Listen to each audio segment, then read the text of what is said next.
kung ano ang meron sa iba.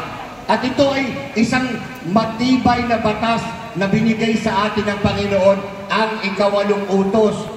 Nalaman nung pare, may nangungupit sa kolekta ng simbahan. Nalaman niya yung sakristan. Sakristan nila.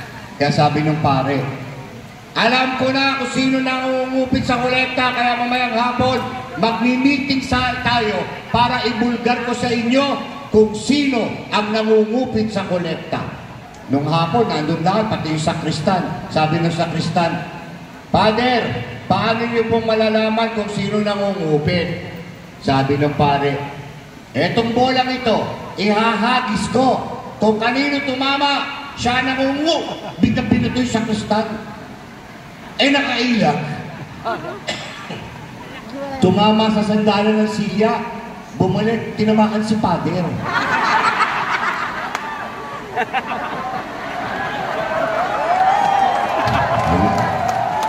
Talagang marunong si Yahweh El Shaddai, no?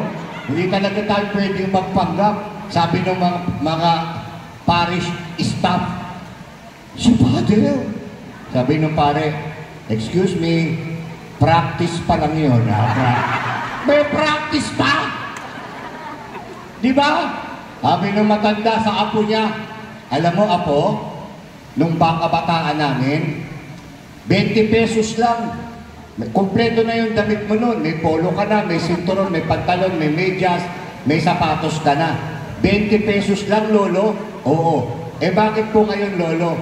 Hindi na pwede. Meron ng mga CCTV camera eh. Magnanakaw din.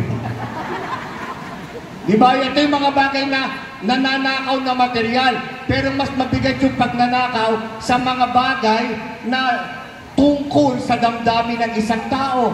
Katulad nga ng reputasyon. Katulad ng si Jesus. Nagpunta sa sarili niyang bayan. Anong sabi ng mga kababayan niya?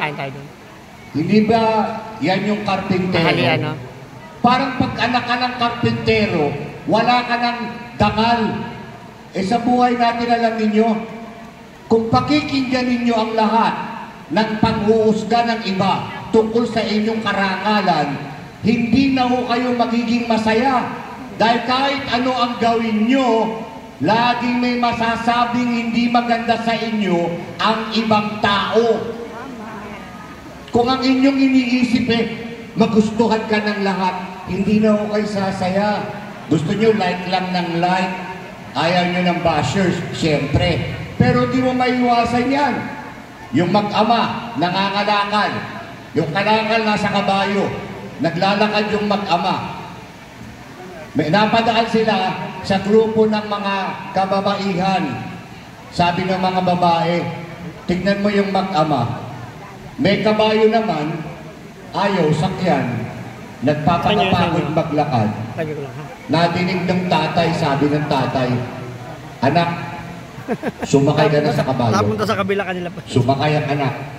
Habang naglalakad, napadaan naman sila sa grupo ng mga senior citizen. Sabi ng mga matatanda, napakawalang yung bata nito. Pinaglalakad ang ama at siya ay relax na nakaupo sa kabayo. Sabi ng tatay, anak, bumaba ka nga dyan, ako ang sasakay. Sumakay ang ama. Napadaan sila maya-maya sa grupo ng mga madre. Tignan mo ang amang ito. Ang liit-liit ng anak pinaglalakad. Samantalang siya'y relax sa ibabaw ng kabayo. Sabi ng tatay, anak, sumakay ka na nga din dito, dalawa na tayo. Napadaan sila sa grupo ng mga animal rights activists.